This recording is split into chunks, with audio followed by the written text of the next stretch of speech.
Dios la ley de gracia. Sagrado corazón. Como base, digamos, para estos 4 encuentros que vamos a tener, yo quería proponerles esta encíclica de Papa Francisco, Dilexit Nos, nos amó. Si quieren la versión digital, le piden a Marisa, o yo diría que no se la pidan. Si alguien no le pasó el correo electrónico a Marisa, ahí pásele el correo electrónico a secretaría@amico.ar y entonces ella le va a mandar esta versión digital que la pueden bajar también de Vatican Va, ahí están todos los documentos que salen de la Santa Sede, y también les va a mandar por ahí Marisa algunas otras cosas que podemos ir usando. Y con toda confianza siempre ustedes escriban, pregunten, porque bueno, para eso estamos, ¿no? Para ayudarnos mutuamente. Vamos entonces a usar un poquito este documento de Francisco que yo sinceramente cuando él lo sacó, lo recibí de él como si fuera su testamento, ¿no? Ya él andaba mal de salud y dije, qué hermoso este documento como un testamento, porque justamente un jesuita, los jesuitas tienen una devoción particular por el Sagrado Corazón o el Salvador. Muchos de sus templos tienen estas denominaciones: el Salvador, el Divino Salvador, el Sagrado Corazón. Claudio de la Colombier, director espiritual de Santa Margarita María de Alacoque, era jesuita. Y entonces él realmente hizo un trabajo maravilloso con esta carta encíclica que realmente es muy, muy bonito para leer, porque él también va mechando algunos pensamientos así más profundos con anécdotas, con cosas como suele hacer Francisco, que creo que nos viene bien. Lo primero que Francisco dice en este documento es que tenemos que repensar la idea del corazón.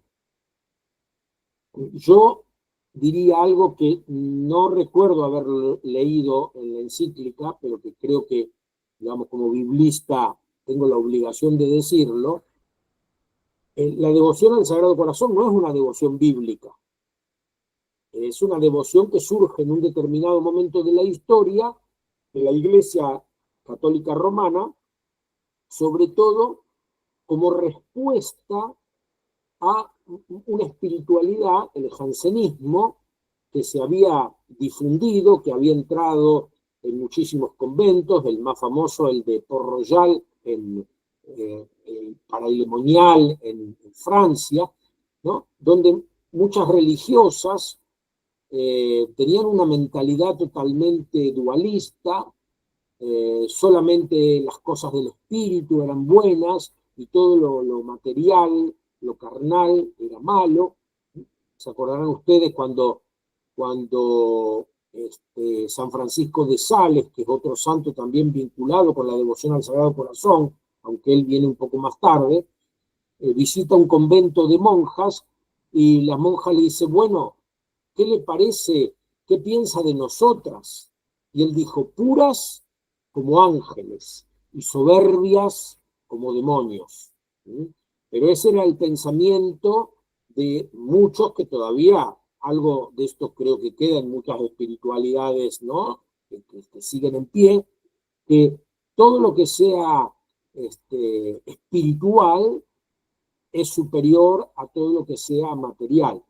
Creo que hoy día esto lo estamos superando y muchos estamos hablando de espiritualidades más holísticas, de orar con el cuerpo, de meter el cuerpo. Y de hecho nosotros, por ejemplo, no podríamos hacer ninguna celebración litúrgica sin el cuerpo. Hay personas que piensan hoy día que hay partes del cuerpo que son más puras que otras. No sé si las manos son más puras que la boca o la boca es más pura que la mano y entonces puedo recibir la Eucaristía solo de una forma porque de la otra le faltaría el respeto. Que a mí me guste más recibirla de una manera que de otra, eso no hay ningún problema. Pero considerar una parte del cuerpo mejor que otra, me parece que no entenderíamos esa expresión que se encuentra en Génesis 1:31, al final de la obra creadora. Dios exclama, y vio Dios que todo era muy bueno. Entonces, todo es bueno. Pero cuando estaba esta espiritualidad jansenista que dividía lo espiritual de lo material, surge justamente esta devoción al Sagrado Corazón como una forma de volver sobre el misterio central del cristianismo, que es la encarnación, no la resurrección. El dogma fundamental del cristianismo es la encarnación. Así Dios nos manifestó su amor, enviando a su Hijo único, no para juzgarnos, sino para salvarnos. La resurrección es para nosotros una consecuencia lógica de la naturaleza divina de Jesucristo. Es decir, después de su muerte ignominiosa en la cruz, Dios lo exaltó, lo levantó, o después el desarrollo teológico va a decir que él mismo se levantó de entre los muertos, resucitó. Pero eso sería una consecuencia lógica.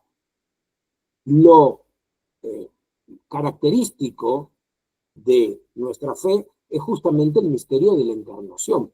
Un Dios que se humaniza, un Dios que se hace en todo igual a nosotros, salvo en el pecado. Alguna vez me preguntaron a mí si Jesús se hubiera podido encarnar en una mujer. Yo digo, sí, por supuesto. Lo que pasa es que si Jesús se hubiera encarnado en una mujer, hubiera sido muy difícil que en esa cultura le hubieran prestado atención. Fíjense que nosotros en los evangelios tenemos, por ejemplo, el llamado concreto de Jesús a varones, los discípulos que Jesús llama o los que lo siguen en el evangelio de Juan, en donde no hay una tradición de llamada, sino de seguimiento, son varones. Sin embargo, los evangelios nos muestran que son las mujeres las que los siguen y sirven hasta el final. No son llamadas, porque en esa cultura no existe esa mentalidad, no existe el término discípula ni en griego ni en hebreo. Como en castellano no existe el término catequisto. Catequista es en femenino. Así que incluso un varón que ejerce ese ministerio es catequista. Y en hebreo y en griego no existe el femenino, porque no existía tampoco la realidad del discipulado. Y en Jesús se da esta elección también de mujeres para que lo sigan y estén de cerca con él. Estuve hace poquito en Brasil, en un congreso bíblico, y quiso Dios que no pudiera volver el día que tenía que volver, y se me retrasara el vuelo un día, y aproveché ese día para recorrer un poquito el centro de Sao Paulo. Y ahí fui a una iglesia, Santa Ifigenia, la iglesia de los sacramentinos en San Pablo, y vi que tienen un cuadro muy bonito, una pintura, mejor dicho, sobre la pared, que representa la última cena. Y me quedé ahí mirando con unos seminaristas que me acompañaron a hacer el recorrido, me quedé mirando esa imagen y les dije, fíjense bien la imagen y díganme qué falta en esa imagen. Entonces ellos miraban, y en un momento dado dice uno, no está la novia, no está la novia. Y en el capítulo 2 de Juan, en las bodas de Caná, no aparece tampoco la novia. Entonces les conté a los seminaristas que en algún cuadro medieval, donde se representa la cena nupcial en Caná, el que ocupa el lugar de la novia es el discípulo amado. Y ustedes saben que hay muchos que dicen que el discípulo amado tal vez no era un varón, sino que posiblemente era Magdalena u otra discípula. Pero el evangelista prefiere llamarlo así, ¿para qué? Para que su libro que tuvo bastante resistencia en entrar en el canon, fuera aceptado. Entonces, volviendo al tema de la devoción al Sagrado Corazón y la figura del Sagrado Corazón.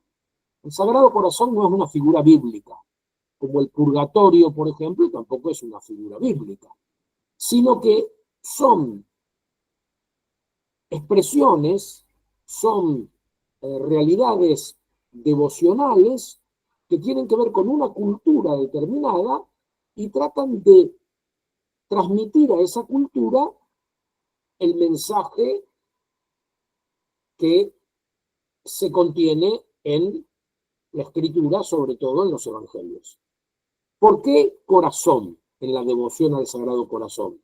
Porque para nuestra cultura occidental, moderna, la devoción al Sagrado Corazón es una devoción que se origina en la modernidad, en la modernidad primera. Nosotros hoy estamos habitando la modernidad tardía, algunos le llaman posmodernidad. A mí me gusta hablar de modernidad tardía porque nosotros nos seguimos rigiendo con las ideas claves de la modernidad. Somos habitantes de la modernidad, pero una modernidad tardía. Estamos como cambiando de época, pero todavía no cambiamos. Y la devoción al Sagrado Corazón comienza con la primera modernidad. Y en esta cultura moderna, el corazón es el símbolo de los sentimientos. Entonces, hablar del Sagrado Corazón es una forma de hablar de los sentimientos de Cristo.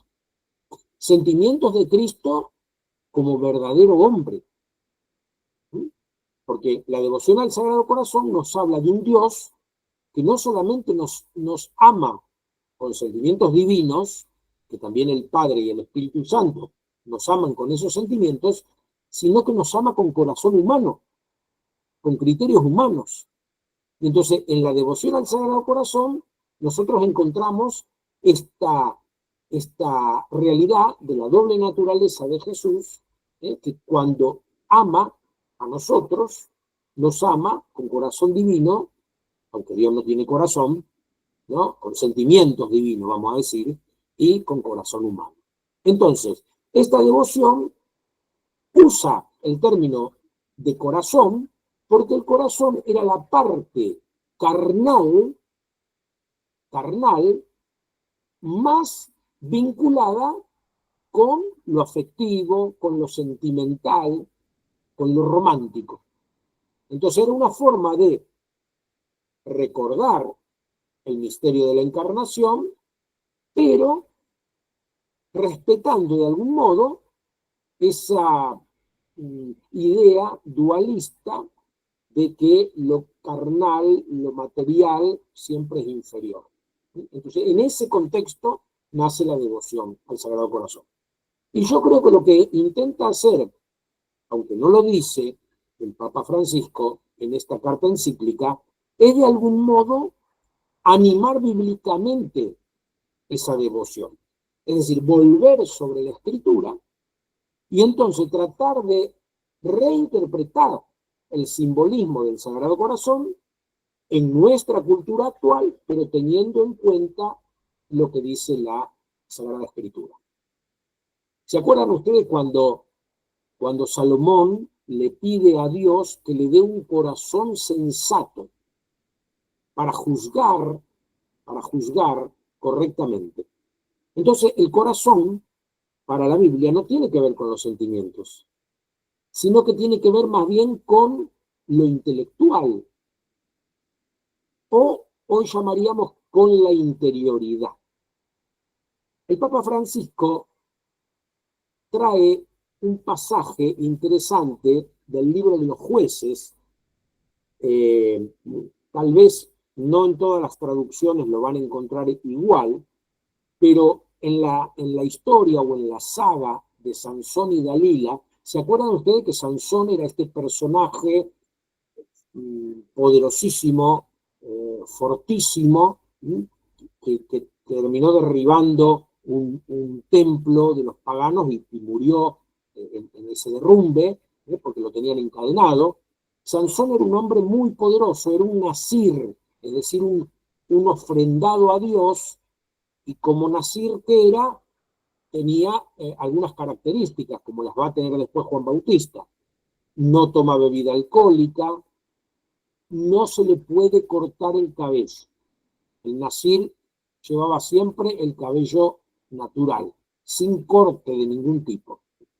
Y entonces los filisteos que quieren controlar a este superpoderoso Sansón, cuando Sansón se enamora de Dalila, le piden a Dalila que averigüe el secreto de su fuerza.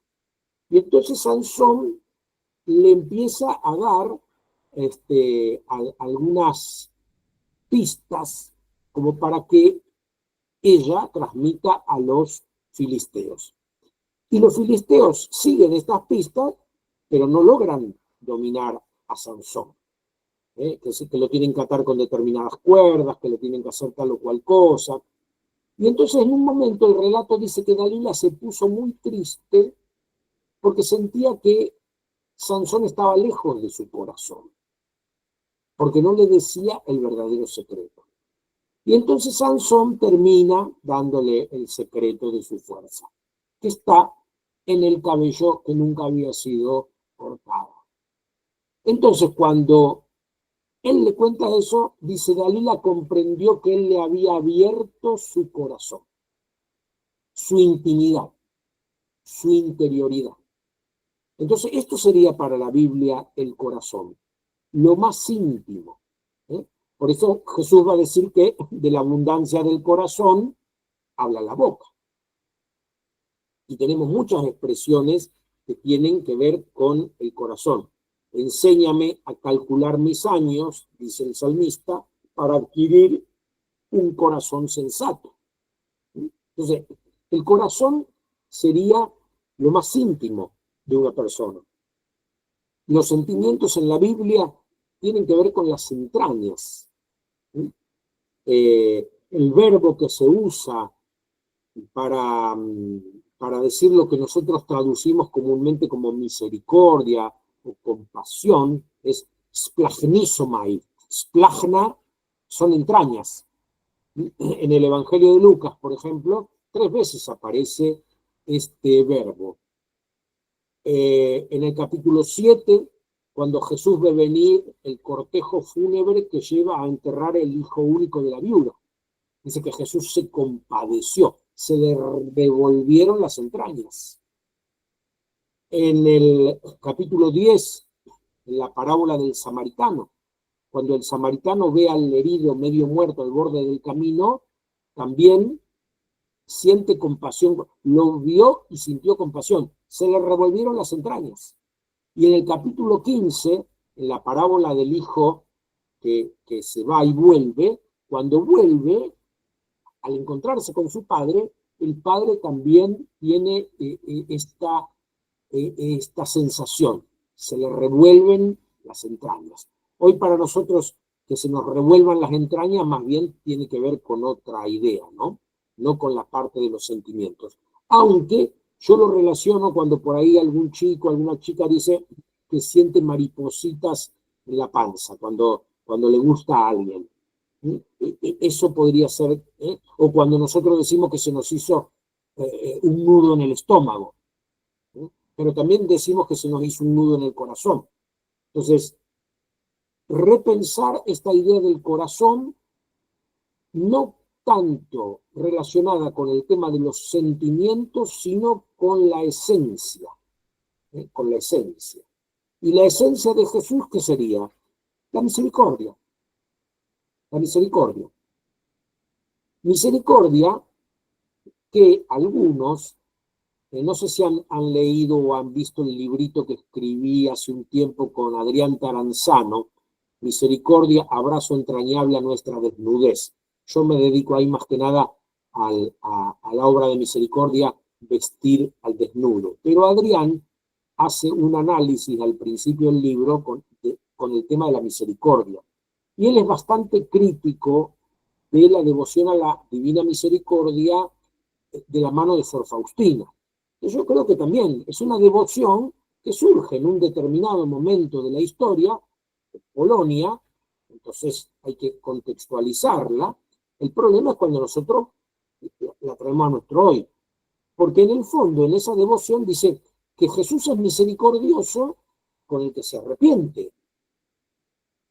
Pero ahí otra vez ponemos al individuo como el centro. No, Jesús es misericordioso porque su centro es la misericordia. Él no puede no ser misericordioso, incluso con el que no se arrepiente. ¿O acaso se arrepintió el ladrón del capítulo 19 de Lucas, ¿no? Cuando está, perdón, 23 de Lucas, cuando está crucificado? No hay arrepentimiento. Tampoco hay arrepentimiento en el hijo que vuelve en el capítulo 15. Simplemente vuelve porque tiene hambre.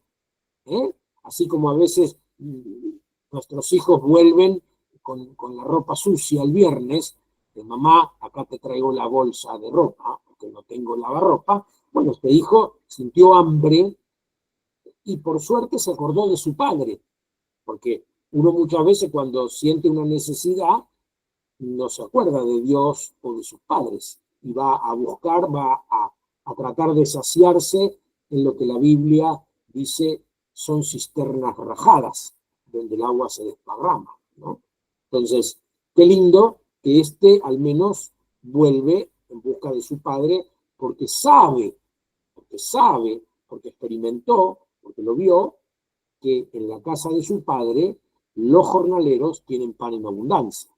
Entonces, la devoción al Sagrado Corazón, hoy día, yo creo que tendría que ver con esto, con volver a la buena noticia de que Dios nos ha amado en Jesucristo. Así Dios nos manifestó su amor, enviando a su Hijo no disfrazado de humano, sino hecho humano, en todo igual a nosotros, salvo en el pecado. Que el pecado, según nuestra tradición religiosa, no es esencial al humano, sino que es un accidente,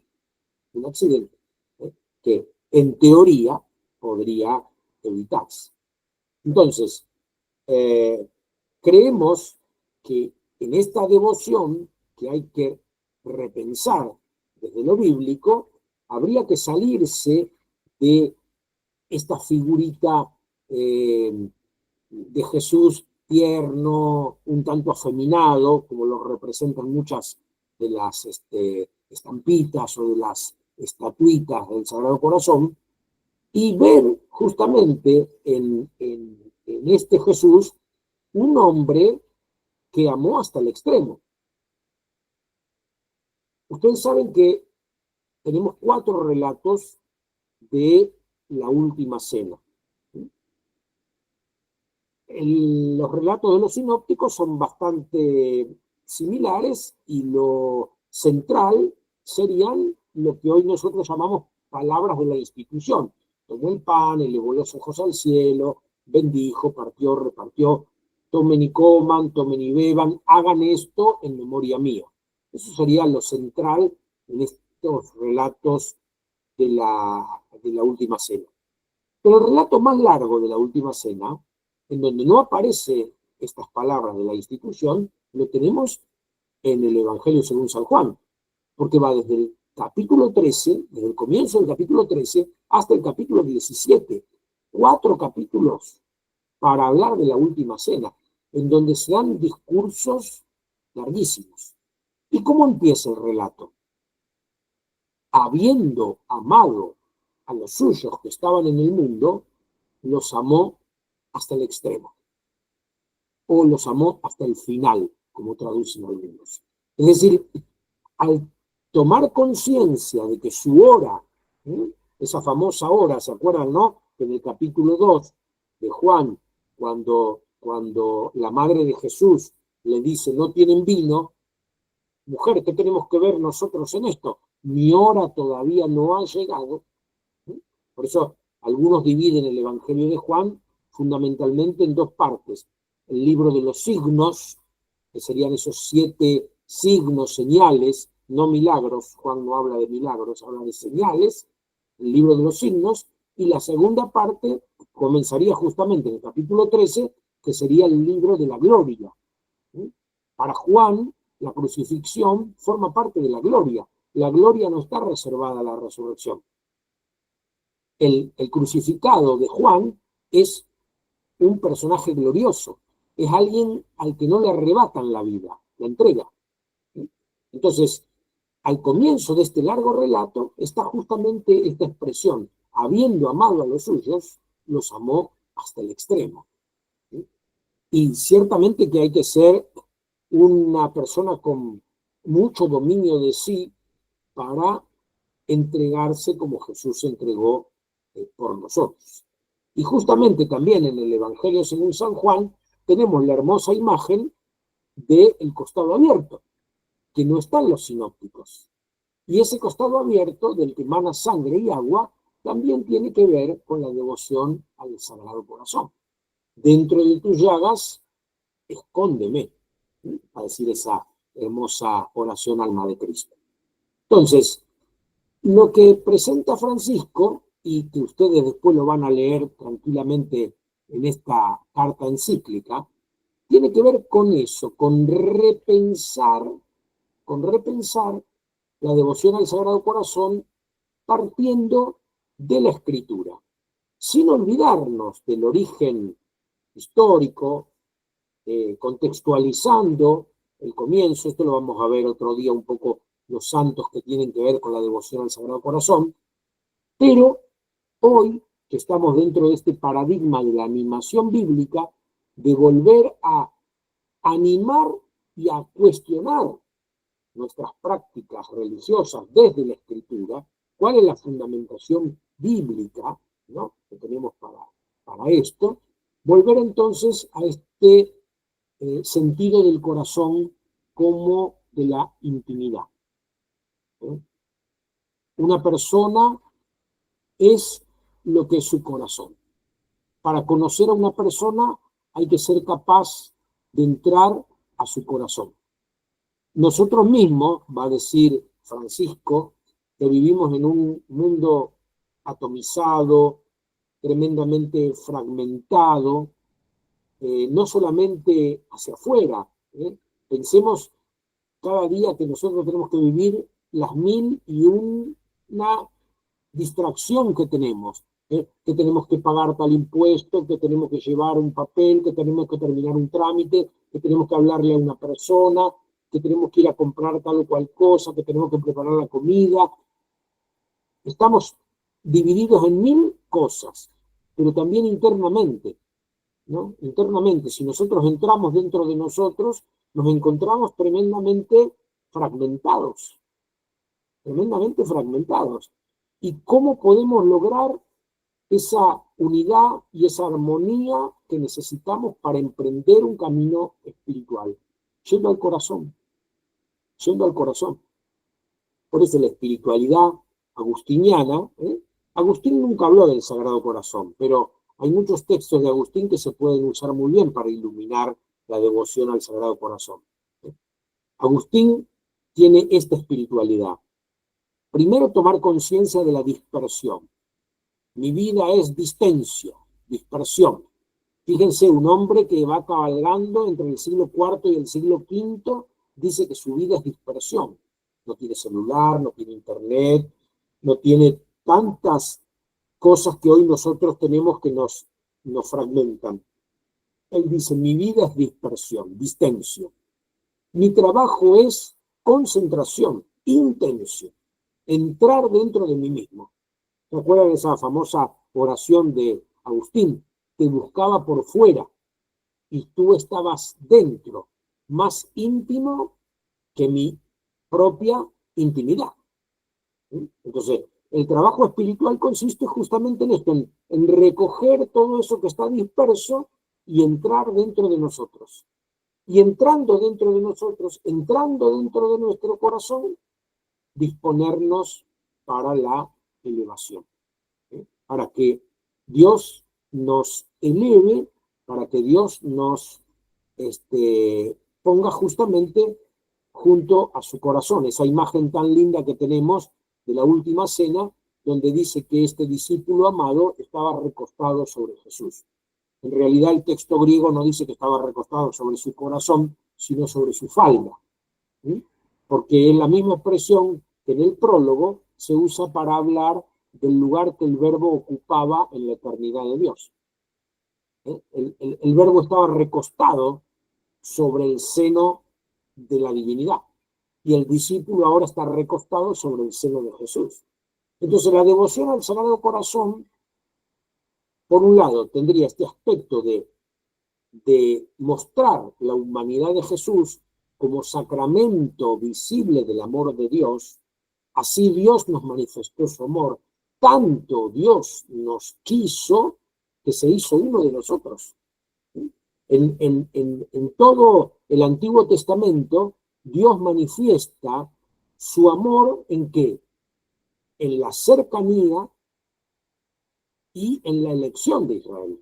No te elegí porque fueras el mejor, el más poderoso, el más inteligente, el más culto de los pueblos, sino porque eras el último. Y me prendé de tu pequeñez. Lo mismo va a decir la bienaventurada Virgen María en el Magnificat. El Señor hizo en mí maravillas porque miró la humillación, la pequeñez de su servidora y se enamoró de esta pequeñez. Entonces, en el Antiguo Testamento Dios muestra su amor en la predilección, en la elección, de entre todos los pueblos lo eligió a este, y en la cercanía. ¿Sí? Y en la cercanía. Ese famoso yo soy el que soy, que le dice a Moisés en el capítulo 3 del libro del Éxodo, también se puede traducir yo estoy donde estoy. ¿Sí? Es decir, Dios es el que siempre está. Nosotros podremos faltar, nosotros podremos darle la espalda a Dios, pero Dios no nos da la espalda porque nos tiene tatuados en la palma de sus manos. Entonces, así Dios manifestó su amor en el Antiguo Testamento, con su elección y su presencia. Y la buena noticia del Nuevo Testamento, del Evangelio, es justamente que Dios manifestó su amor en Jesucristo, haciéndolo en todo igual a nosotros, salvo en el pecado. Acuérdense ustedes del anuncio de los ángeles a los pastores en Lucas, dice, vayan y encontrarán a un niño envuelto en pañales. La fragilidad del niño, la debilidad del niño, la necesidad que tiene el niño de un andamiaje, de una protección, eso es el certificado del amor que Dios tiene por nosotros. Y en el prólogo de Juan vamos a encontrar algo que también está muy vinculado a la devoción al Sagrado Corazón. Vino a los suyos y los suyos no lo recibieron. Y en Margarita María de Alacoque va a estar la expresión de ese amor que no recibe a cambio sino ofensas e indiferencia. Nosotros decimos que amor con amor se paga. Sin embargo, nuestra experiencia es que muchas veces ese amor demostrado por Dios a nosotros no se traduce en amor de nosotros hacia Él. Sí, tal vez puede ser que muchos de nosotros lo amemos en abstracto o lo amemos en su presencia eucarística. A mí me gusta decirle a veces a algunas personas que se sienten muy cómodas, muy bien en el templo. Si este es el único lugar en donde se encuentran con Dios, pídanle permiso al cura y quédense a vivir acá adentro. Porque si Dios está solamente ahí, mejor no salir. El tema es que nosotros tenemos que demostrar nuestro amor a Dios, ¿cómo? Dando de comer al hambriento, dando de beber al sediento, vistiendo al desnudo, visitando al enfermo, al preso, socorriendo al que está de paso, al menos orientándolo para que logre sacar sus papeles, conseguir un trabajo, tener un techo, comida, etcétera, etcétera. Acá tenemos en Almagro una persona, Mavi, que junto a otros dan una mano muy grande a a los migrantes, sobre todo a los venezolanos. ¿Sí? Y el otro día me estaba contando una persona que vino con todas las rodillas en carne viva, se había quemado. ¿Y por qué se había quemado? Y porque en la pensión donde vive, en su cuarto no tiene mesa. Entonces tiene que comer la sopa apoyando el plato en las piernas. Se le resbaló el plato y se quemó todo, ¿no? Entonces, a veces hay necesidades, hay urgencias. ¿Sí? ¿Qué necesitará esa persona ahí? Que la orientemos, que la llevemos al Instituto del Quemado, que le ayudemos a comprar la medicación, y ahí vamos a demostrar nuestro amor a Dios. ¿Qué puedo decir con tantos rostros que estoy viendo acá? Pero sobre todo, acá que le tengo justo arriba de mi cabeza, la tengo a Adelina, ella con el servicio que presta con sus hermanas a tantos enfermos en sus domicilios, en los hospitales. ¿Sí? ¿Cuántas veces no, Adelina, le dan de comer en el hospital, le ponen la bandeja con la comida, que mejor es muy rica, pero no tienen quien se la sirva? Exacto. ¿Eh? Y si no va algún voluntario, alguna voluntaria, ese pobre hombre se va a quedar sin comer. La comida está, pero no está quien se puede servir. ¿Cuántas veces, no? Los que hemos acompañado a algún enfermo, ¿qué nos piden? Que le demos la mano. Y fíjense qué interesante, uno de los sacramentos de la iglesia en donde el ministro más tiene que tocar al que recibe el sacramento es justamente el de la unción de los enfermos, en donde se le ungen las manos, pies, ¿sí? O sea, hay más contacto físico, porque justamente es lo que requiere la persona, ¿no? Sentirse acompañada. A algunos de ustedes les comenté que hace un tiempito, yo a veces a la noche salgo a dar una vuelta por el barrio, porque acá tenemos mucha gente que está en situación de calle. Y los que ya están hace tiempo, tienen su lugar, tienen su colchoncito, que lo esconden arriba de un árbol o detrás de una puerta del gas o lo que sea, tienen su manta para cubrirse. El problema son los que llegan y no tienen nada. He visto que últimamente hay algunos de estos que ya tienen su lugar, que los hacen dormir con ellos. Y gracias a eso, que duermen juntos, no se mueren de frío. Pero bueno, yo a veces suelo salir a ver si encuentro a alguien que está así en esa situación.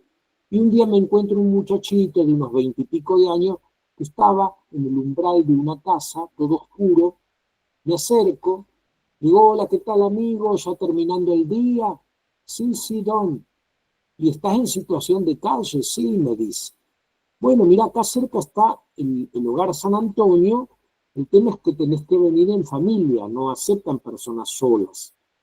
Sí, dice, ahí está mi esposa y mi hijito, pero mi esposa me echó.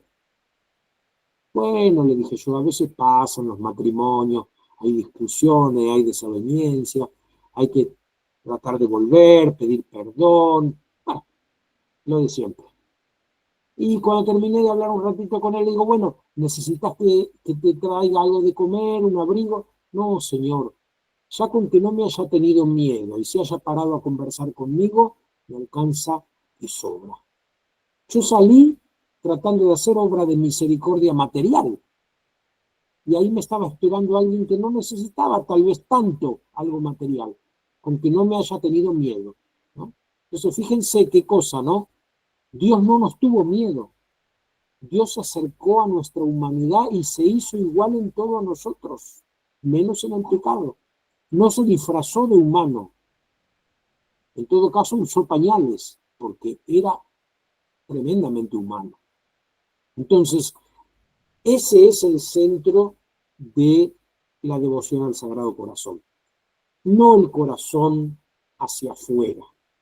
Esa imagen del Sagrado Corazón que tanto le gustaba a nuestras abuelas y que a lo mejor a algunos de nosotros todavía nos sigue gustando, hoy no sé qué le dice a las nuevas generaciones, alguien que anda con el corazón afuera, ¿no? No sé cómo lo percibirán. Lo importante no es que tenga el corazón afuera, sino que tiene el corazón al lado de nuestro corazón, que se encarnó con nuestra misma carne, ¿eh? Y que se hizo cercano a nosotros en su humanidad. ¿Mm? Después de la ascensión, este domingo pasado justamente tuvimos la solemnidad de la ascensión del Señor. Después de la ascensión, de acuerdo a nuestra teología,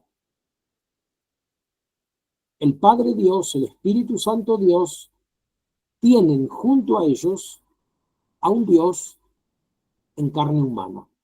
Porque nosotros creemos que Jesús subió en cuerpo y alma, no en carne mortal, ¿no? Porque el cielo no es un lugar, entonces no se puede estar con algo físico.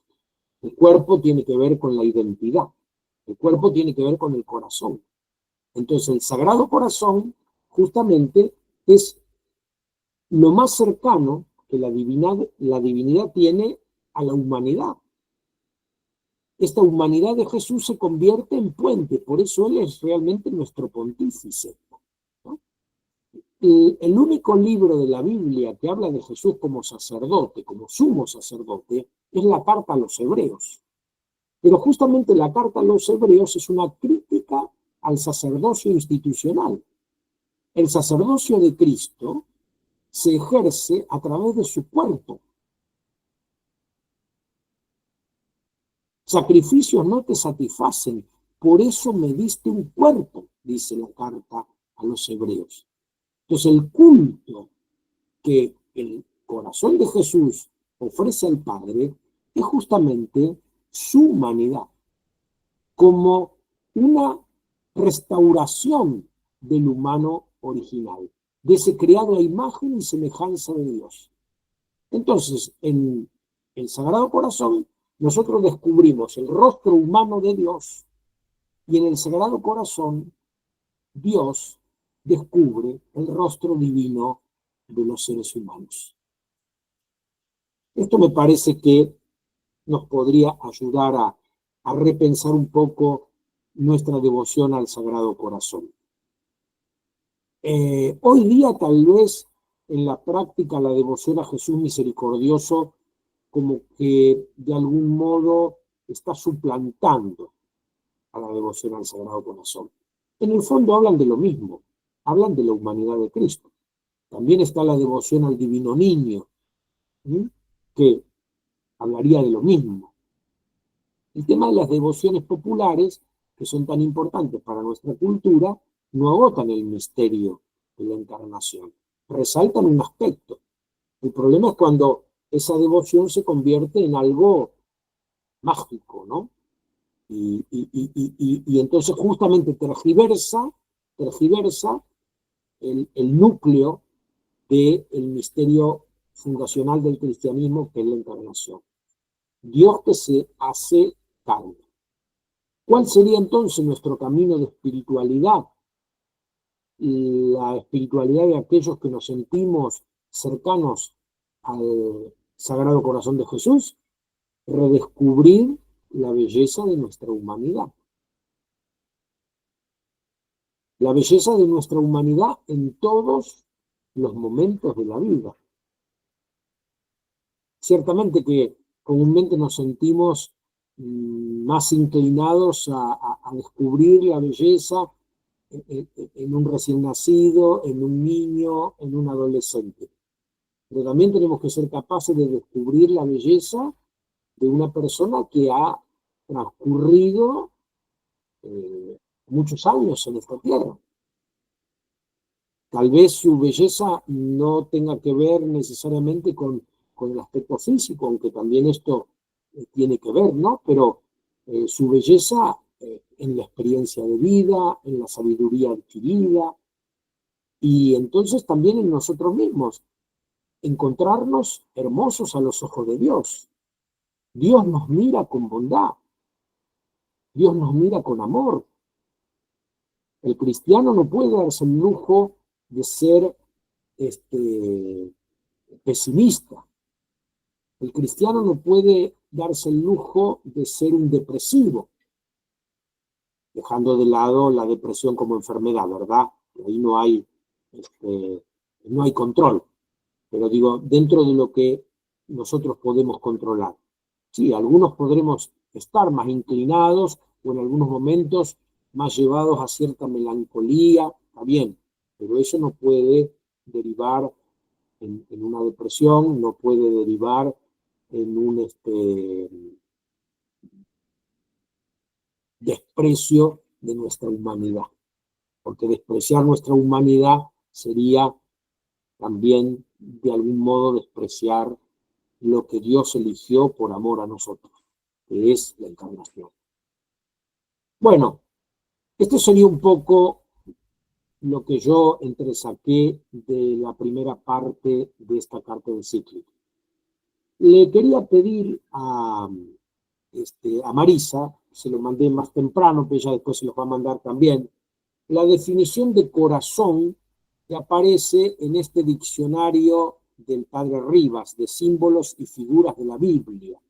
Ya que hablamos de animar bíblicamente esta devoción, ver qué dice Rivas acerca del corazón en este librito. Marisa, si querés leer.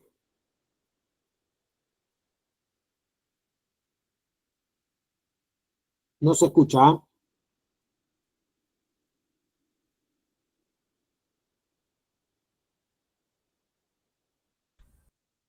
Ahora sí. Sí.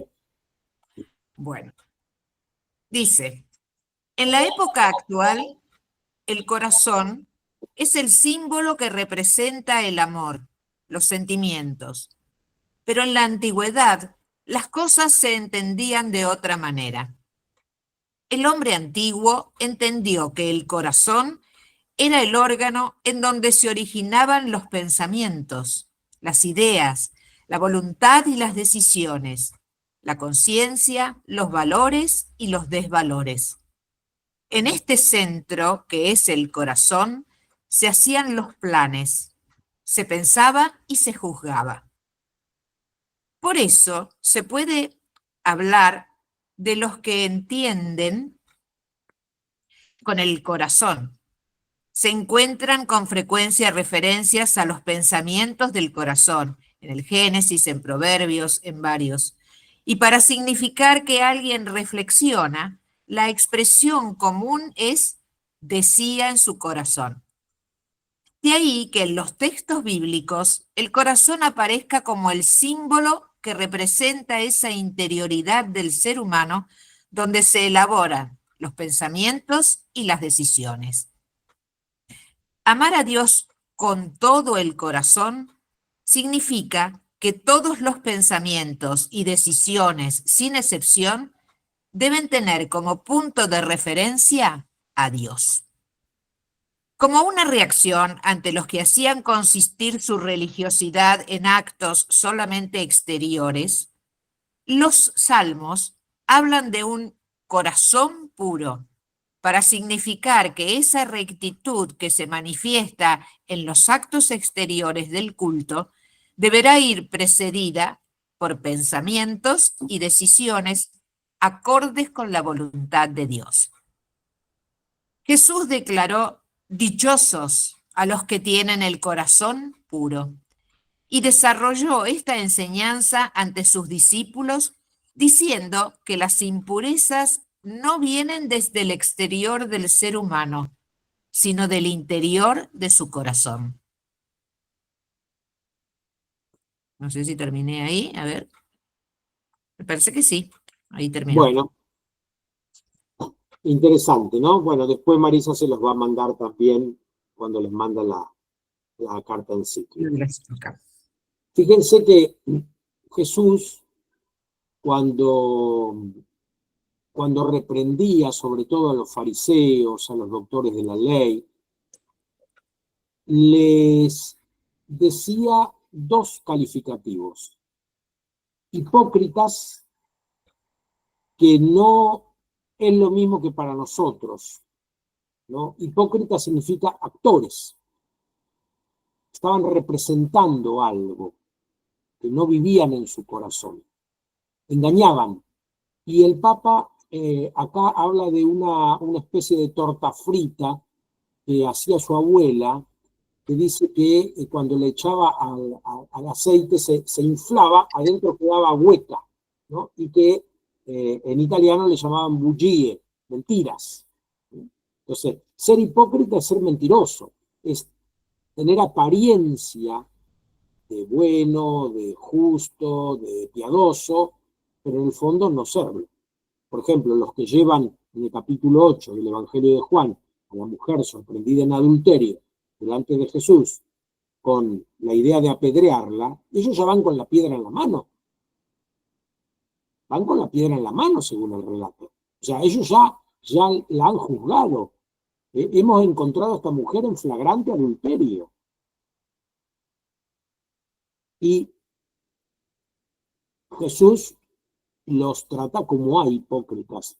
El que no tiene pecado, tire la primera piedra, dice Jesús. El que no tiene pecado, tire la primera piedra. Y el otro calificativo que usa Jesús es duros de corazón. Sclerocardian en griego. Sclero, ¿no? Esclerosis, dureza, endurecimiento, cardian, corazón. Que hoy nosotros traduciríamos cabeza dura. Porque en realidad el duro de corazón es el que no es capaz de comprender, de ponerse en el lugar del otro, de cambiar el pensamiento. La metanoia, que sería el camino de conversión, es justamente eso, ser capaz de cambiar el pensamiento. Muchos traducen metanoia por penitencia. A mí no me gusta esa traducción. Conversión puede ser, pero penitencia no me gusta. Porque Dios no creo que se alegre viéndonos sufrir. La penitencia, en su origen, la penitencia cristiana tiene un sentido social. Nos privamos de comer carne para, con lo que ahorramos, dar a otros. Nos privamos de alguna cosa para compartirla con otro. El que tiene 2 túnicas, que de una. Aquel al que le pidan que camine 1 kilómetro, camine 2. En ese sentido, pero no es porque sufrir más caminando a Dios le va a gustar, sino porque lo que le va a gustar es que hagamos compañía a otros. Entonces también repensar un poco esto que muchas veces está vinculado con el tema del Sagrado Corazón, el tema de la reparación. Hoy día hay muchos escritos que repiensan también esto de la reparación al Sagrado Corazón, que no sería hacer sacrificios, sino tratar de consolar al que hoy llora, acompañar al que está solo, asistir al que está desorientado, cumplir las obras de misericordia. Jesús no sufre, el Sagrado Corazón no sufre, porque está en el cielo, no puede sufrir. Pero los que sufrimos somos los seres humanos que tenemos la misma carne que Jesucristo asumió para sí. Para terminar, me gustaría recordar que en el Evangelio de Lucas se presenta a la bienaventurada Virgen María como aquella que guarda las cosas y las medita en el corazón. Si leen esta carta encíclica, van a ver que ahí el Papa Francisco muestra cómo se dice en griego. Y en griego se usa la partícula sin, que tiene que ver con el juntar. Lo que habíamos dicho, el símbolo, por ejemplo, es unir una cosa con otra, simbolizar, encontrarle un sentido a algo. Esto sería, ¿no? Esta rumia que hace María en su corazón. Guardaba todas estas cosas y las rumiaba, las simbolizaba, trataba de encontrarles un sentido en su corazón, en su intimidad. Pidámosle a Jesús, manso y humilde de corazón, que nos dé un corazón semejante al suyo. Pidámosle a María, que tenía un corazón capaz de salir corriendo para servir a su prima Isabel, que nos dé un corazón sensible ante las necesidades y las urgencias de nuestras hermanas y hermanos. Bueno, esto quedó grabado, después nos van a decir bien dónde queda, por si alguien lo quiere compartir, y alguien quiere invitar a otra persona para participar el martes que viene, bienvenido. Y ahora dejamos abiertos los micrófonos, si alguien quiere hacer un comentario, una reflexión, algo que no haya sido yo claro, que quieren que vuelva a expresar, acá estamos.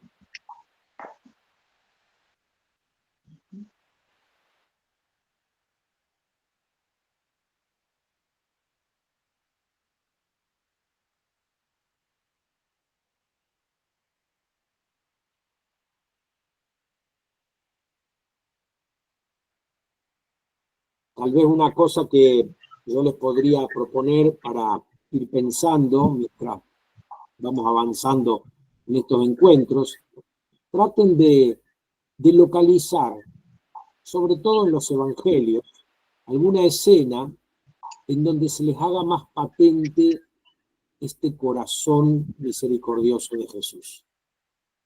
Tal vez ya la tienen, seguramente ya la tienen esa escena, porque todos tenemos un canon dentro del canon, todos tenemos alguna parábola o algún relato de milagro o de aparición del resucitado que nos llama más la atención que otros, un canon dentro del canon. Entonces yo les invitaría a que revisen un poco este canon o vuelvan a leer los evangelios y traten de encontrar algún episodio, alguna parábola que les haga sentir más de cerca este amor que Jesús tiene por cada uno de nosotros.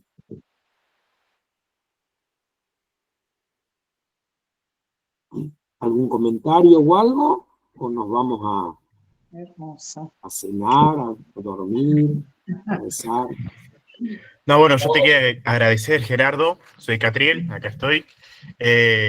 Primero por la nueva perspectiva, ¿no?, de poder interpretar el Sagrado Corazón de Jesús a la luz, ¿no?, de esta encíclica.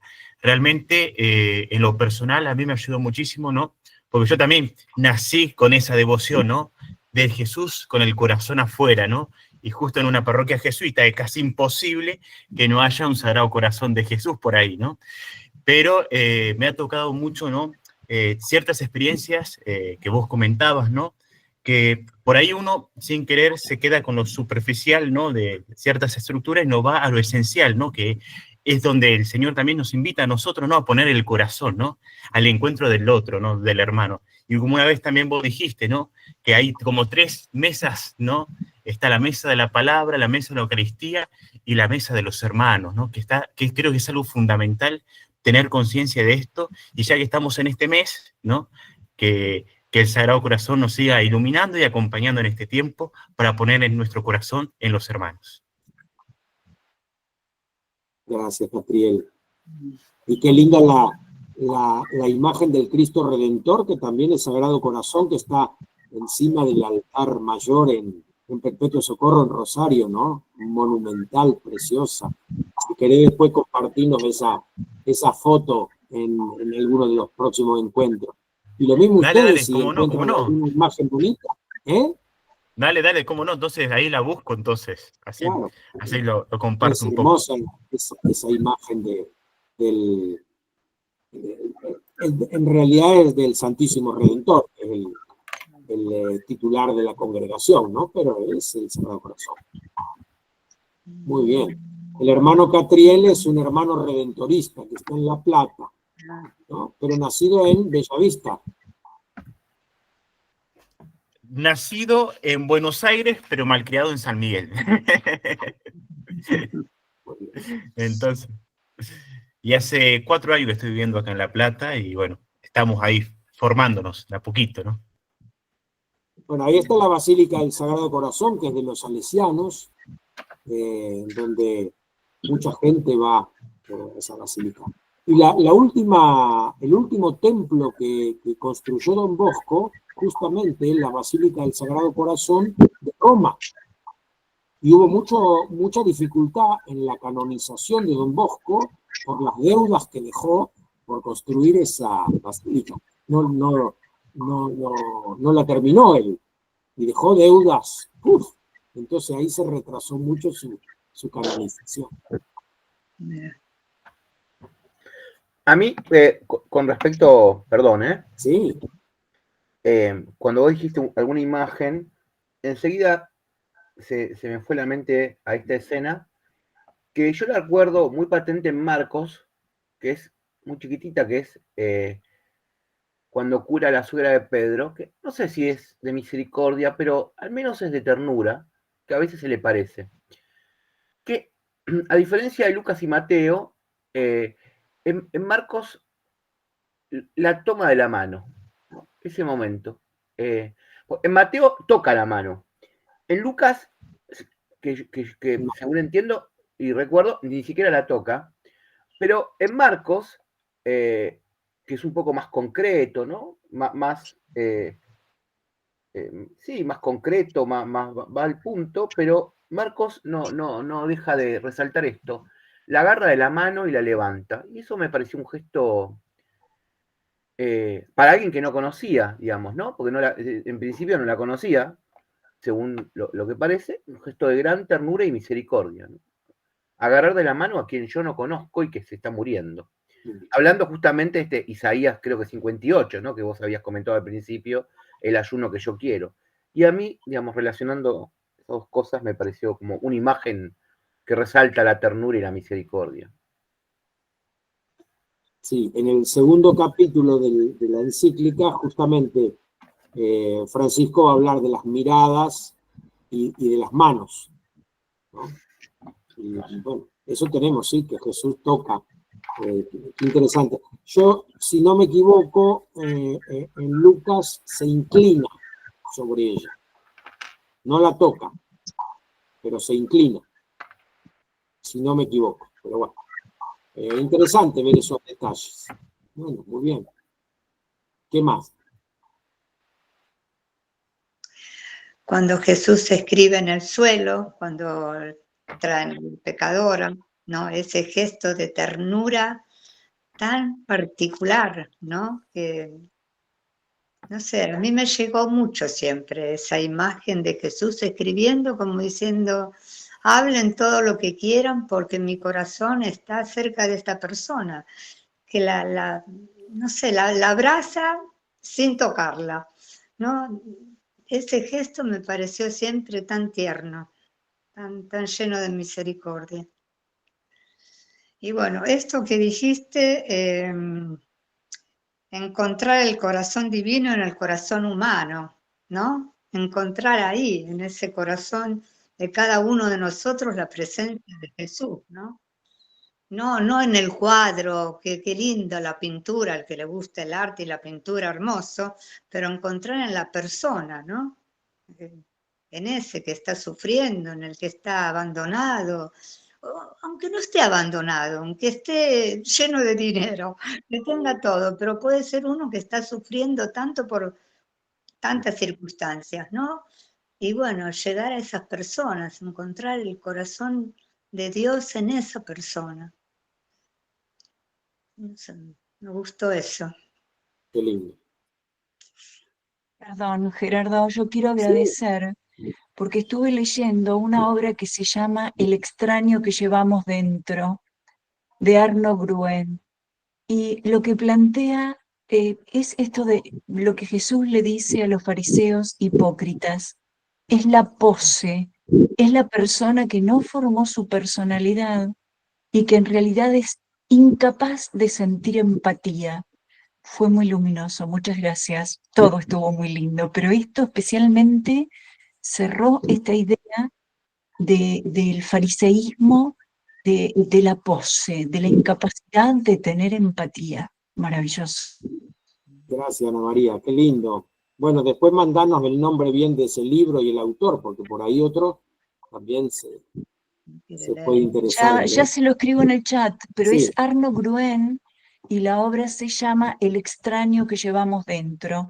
Ok. Particularmente analiza la etapa del nazismo y bueno, de la incapacidad de empatía de todas aquellas personas que la vivieron y padecieron esa patología. Qué bueno.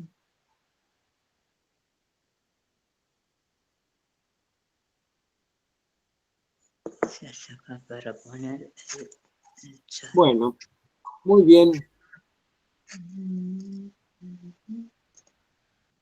Tratemos de vivir este mes entonces en esta actitud discipular, dejándonos contagiar por este Jesús que nos sigue amando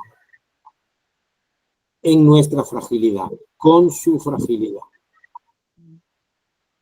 El tiempo pascual nos muestra las apariciones del resucitado y cuando Él quiere ser reconocido, ¿qué muestra? Sus llagas, su fragilidad. Digo, no muestra el pelo, mira qué sedoso que tengo ahora, que estoy resucitado. No muestra lo que nosotros vinculamos con la gloria, sino que muestra sus gloriosas llagas, ¿no? El extremo de su fragilidad. Interesante. Qué lindo. Miren que soy yo, y muestra las llagas, no otra cosa. Interesante. Bueno, muy bien. Ahí Fernando grabó todo, así que después nos dirán dónde queda subido esto. Y bueno, hay un libro muy lindo del padre Capeluti, después les voy a traer también. Y yo hice hace unos años 13 programitas de radio, después vamos a buscar los links, con las 12 promesas del Sagrado Corazón a Margarita María, animándolas bíblicamente, justamente, ¿no? De esto se trata. Me parece que este es el gran trabajo que tenemos que hacer nosotros con todas las prácticas religiosas que vayamos viendo. Animarlas bíblicamente. Animarlas bíblicamente. No criticarlas, no burlarnos, ni mucho menos, entenderlas en su lógica, pero animarlas bíblicamente para que transmitan verdades de salvación.